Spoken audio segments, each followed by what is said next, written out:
to the White House, Biden-Harris administration. Dismantling the structural and systematic racist-based exclusion of Black progress in America. Written by Sister Merlin Dina Michel through the Holy Spirit, January 23, 2023. In honor of our beloved late Reverend Dr. Martin Luther King, Jr. Dear Honorable President, Brother Joe Biden, dear Honorable Vice President, Sister Kamala Harris, please accept my late but sincere congratulations on your 2020 win to the presidency of the United States of America.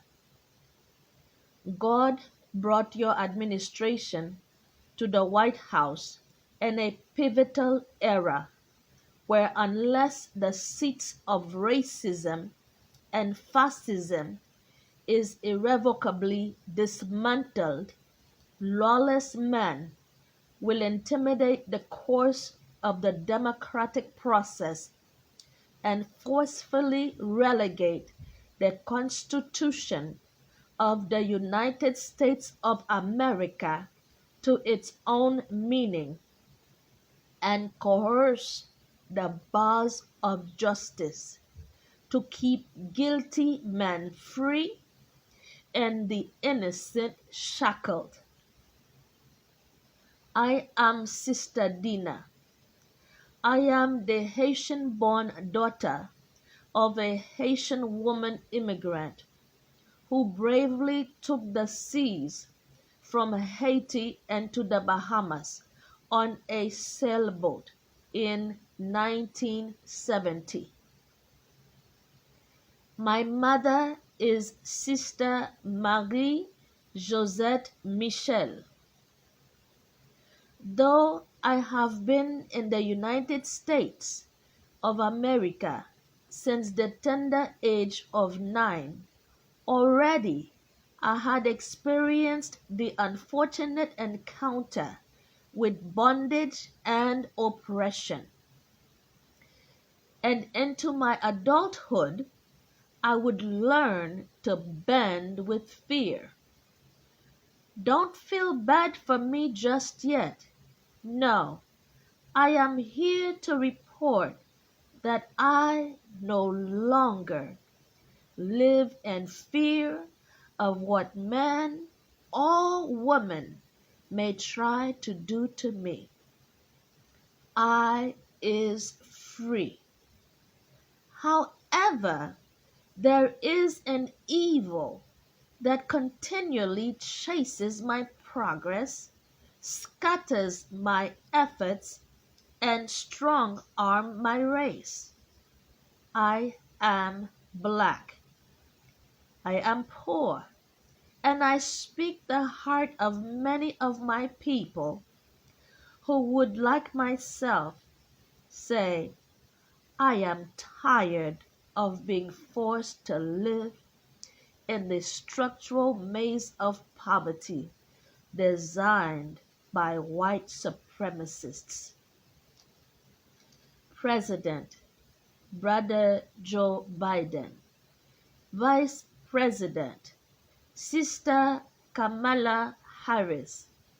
The structured social and economic racism that has perpetuated the systematic policy of exclusion of Black wealth must be simultaneously dismantled while the Democratic Party continues to lay the groundwork for change. If not, the well-meaning programs and policies of your administration will continue to be undermined by opposing state leaders who do not want you to reap the cards of success, thus strategically sabotaging your intentions of bringing recovery to America, to struggling households, and to impoverished communities. Blacks are not deprived of choices and options or excluded from power and decision making by accident. The economic status of blacks in America is not entirely reflective of poor choices or missed opportunities. For hundreds of years, the walls of success have been designed to erect itself against black progress. Black builders of America have worked their fingers to the bone, but received no just compensation. As a result, little black girls and little black boys of the non-slavery era were born of poor black mamas and poor black papas who had no assets to pass on to their lineage as an inheritance. Thus, the creation of segregated poor black communities, the cycle of generational poverty, the ghettos, and the slums. While it seems Black America has made some progress, there are children of white supremacists who have methodically installed themselves in local and state government, in the United States Senate,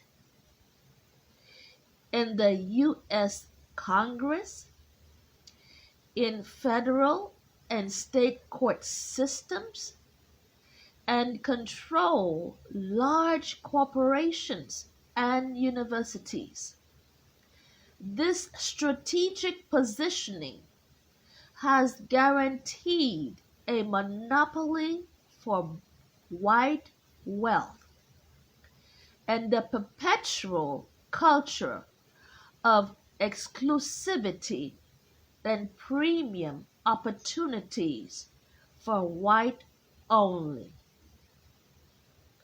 The fathers of white supremacists have sworn not to be the tail, but to always be the head and be ahead of blacks and minorities in the areas of education, in access to technology advancements, in film production and the ownership of television networks, in business development and self-employment, in vocational training and skills building, in financial capital and access to money, in financial literacy and investment strategies, in home ownership and land acquisition, in access to transportation and international travels, in the engagement and knowledge of local and national politics, and in the qualification to vote on local and national elections. The structure for black slavery is still building on its unjust foundation even in this now, the 20th century. The philosophy of the KKK and of Jim Crow law founders is not only active in the administration of our public school systems, in the distribution of federal and state dollars to rural communities, in the non-written and partial sentencing guidelines of the U.S.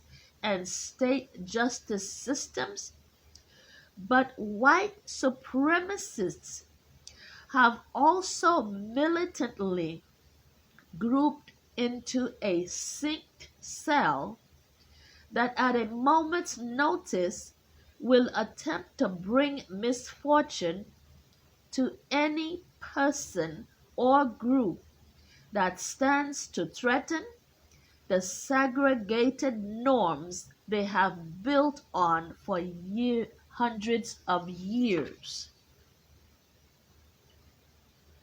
White slave masters birthed children who were indoctrinated to continue the path of white supremacy.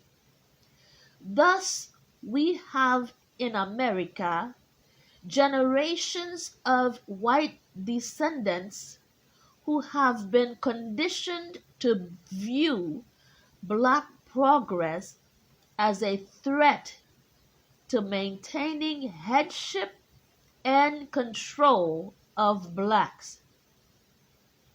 White supremacists are afraid if blacks were to have equal footing, equal balance of rights and powers, that blacks might avenge themselves.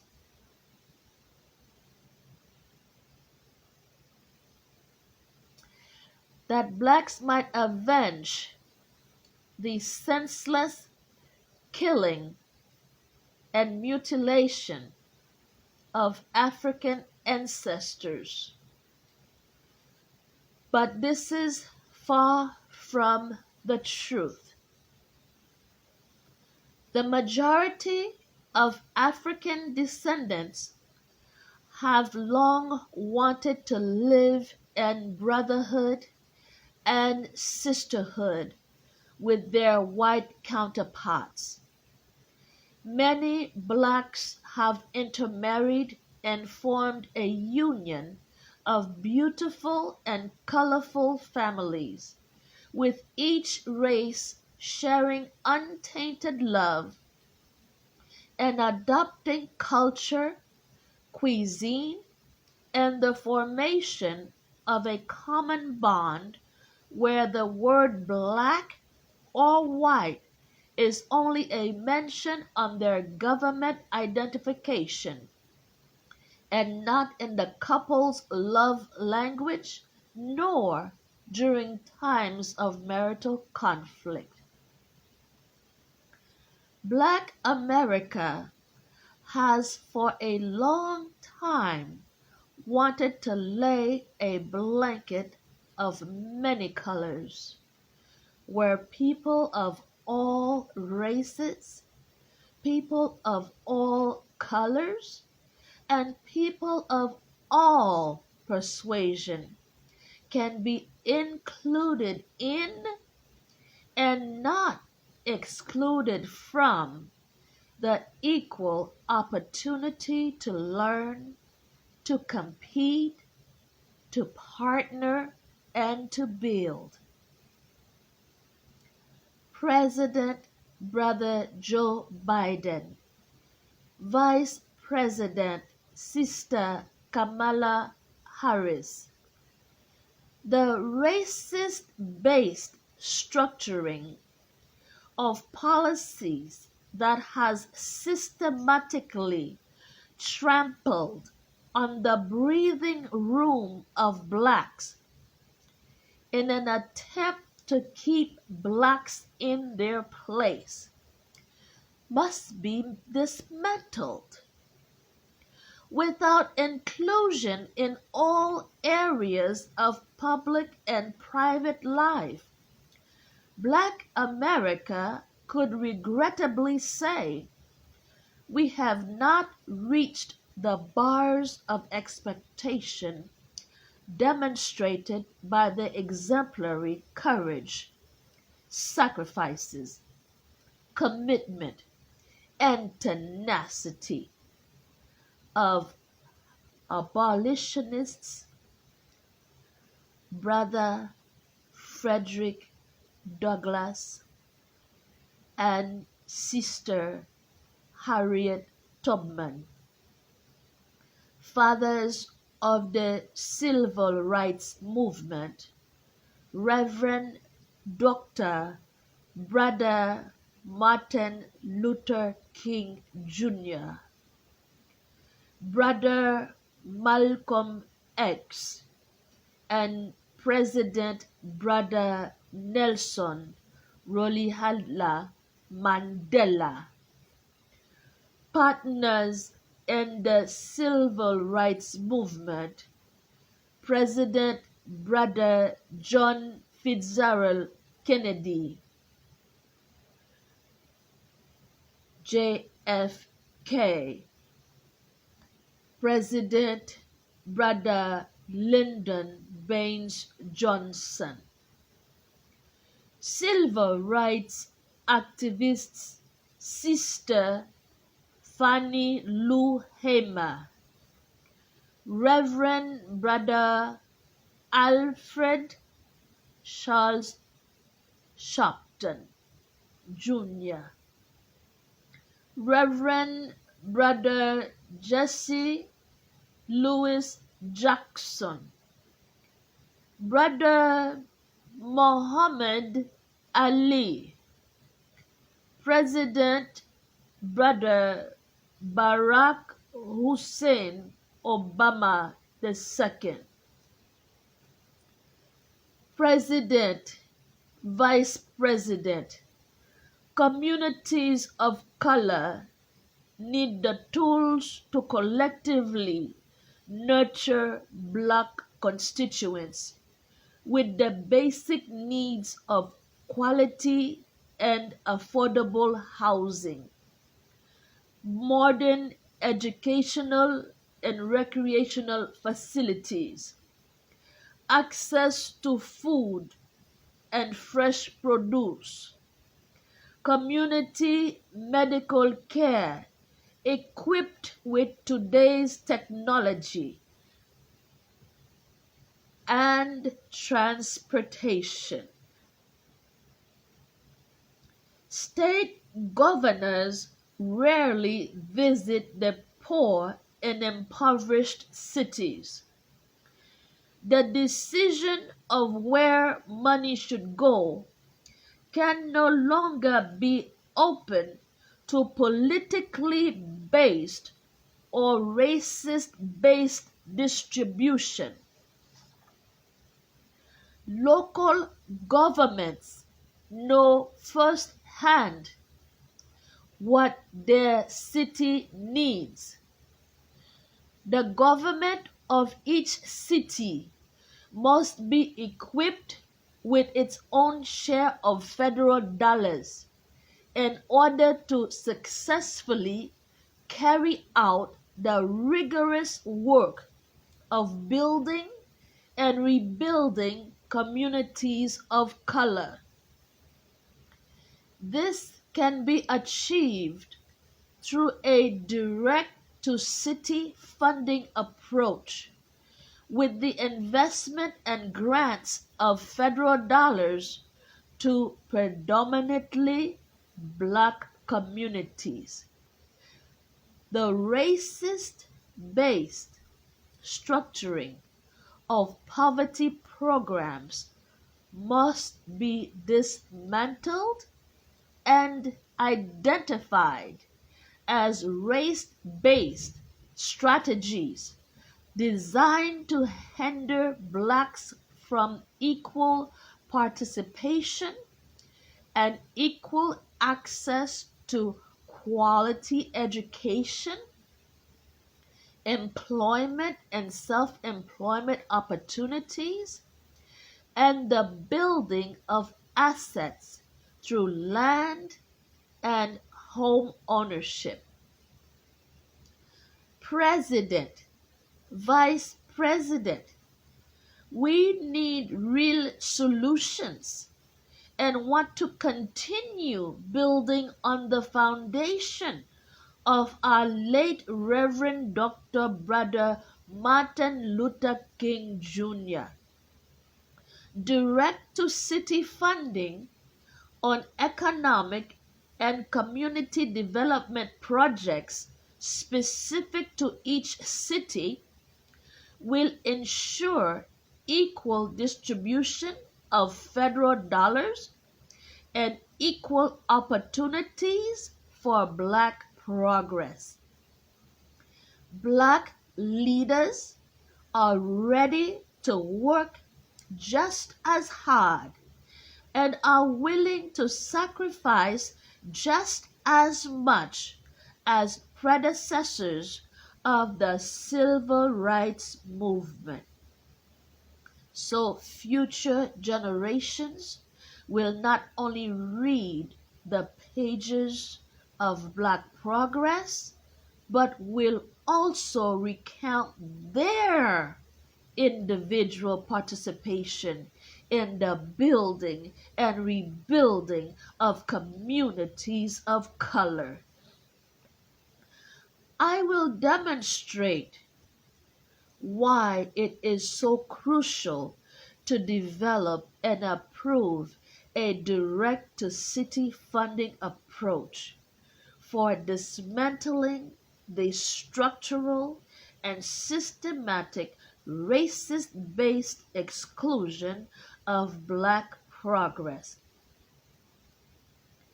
The federal branch of the government of the United States of America sets out directives that make it unlawful for Black communities to be denied the same level and quality of services provided in predominantly white communities.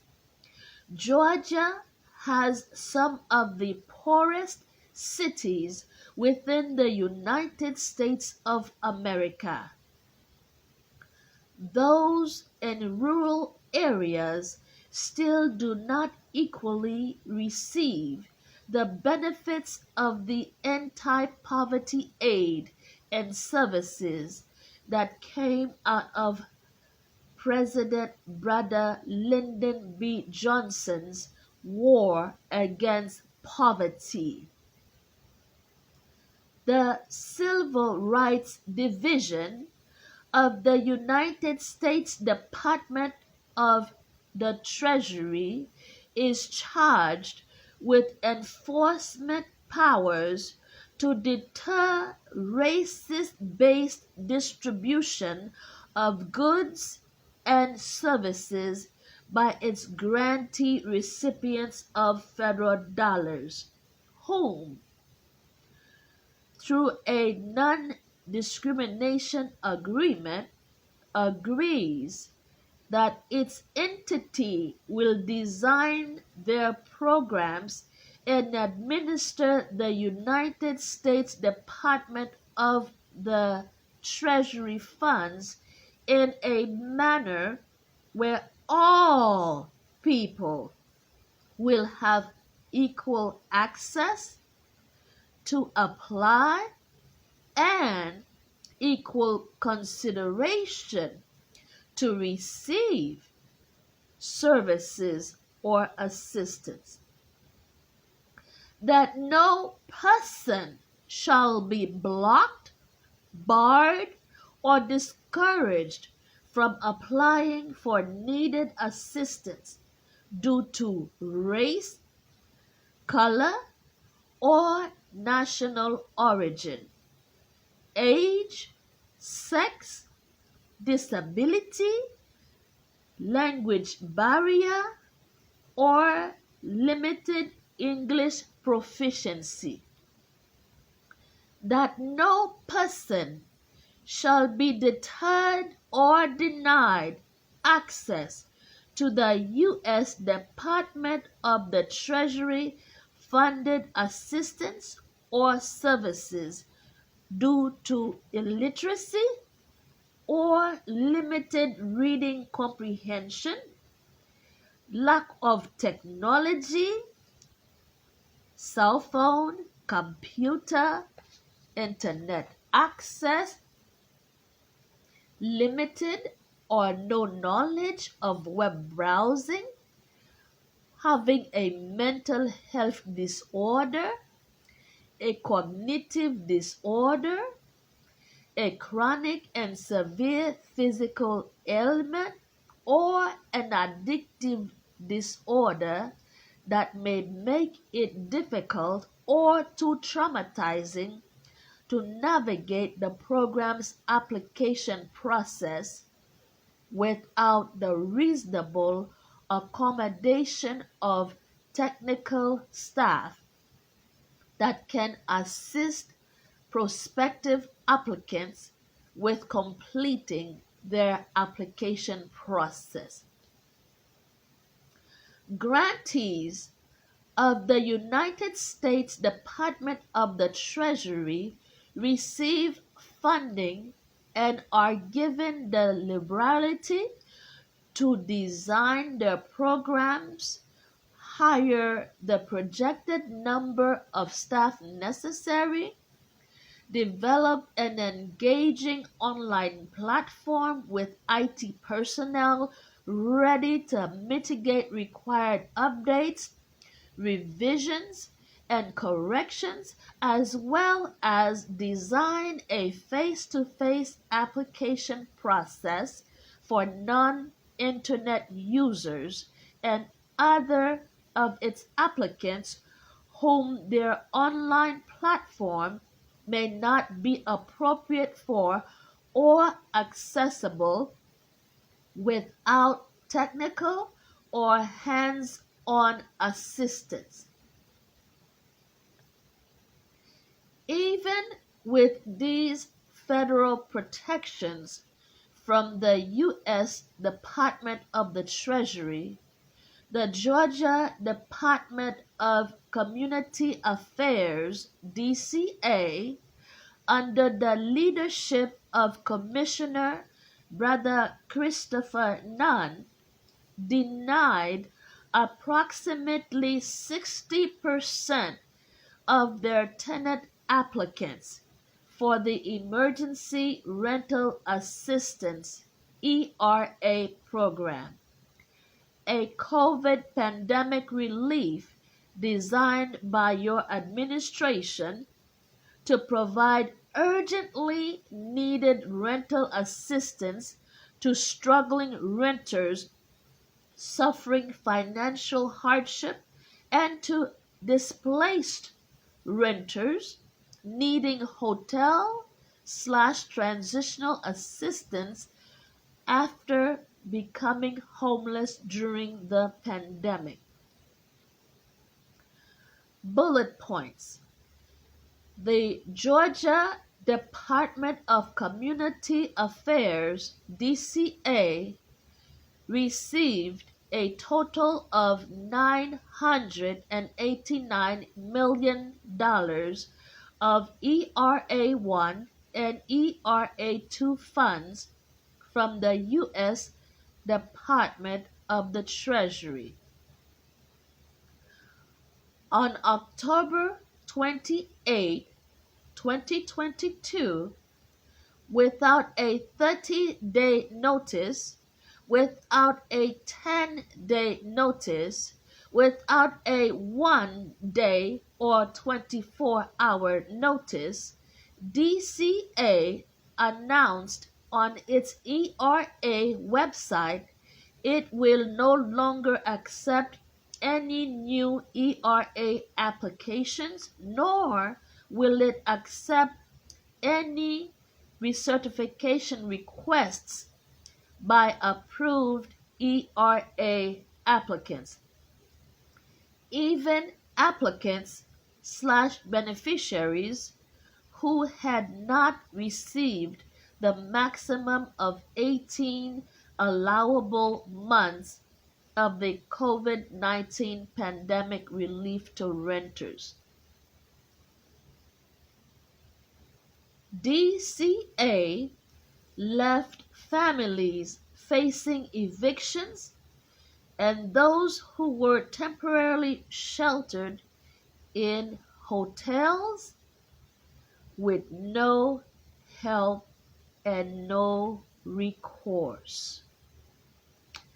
A wave of homeless mothers began grouping at night at Walmart parking lots and sleeping in their cars in the cold winter temperatures with their babies.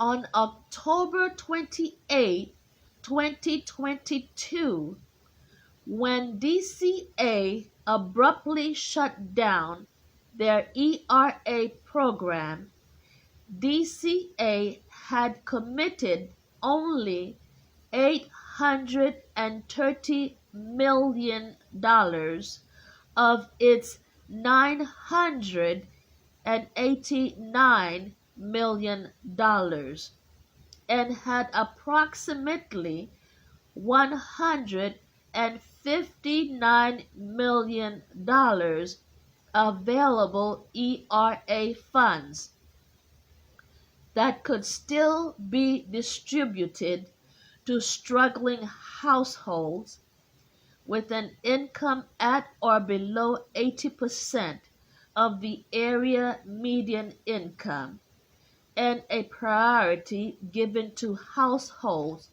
below 50% of the area median income.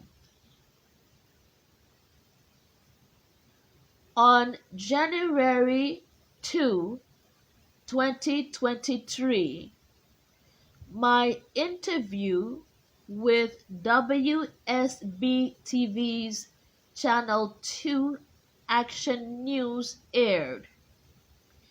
Investigative reporter Sister Ashley Lincoln reported numbers directly related to Georgia Department of Community Affairs administration of the $989 million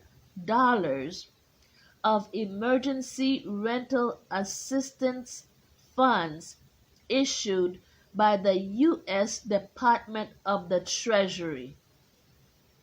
It is as follows.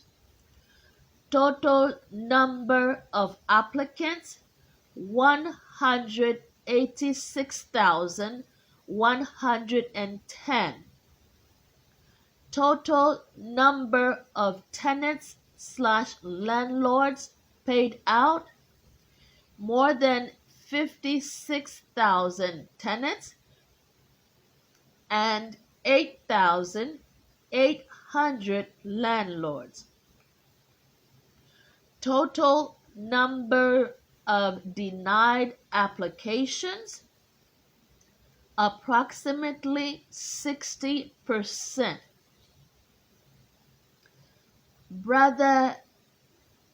President Joe Biden. Vice President Sister Kamala Harris.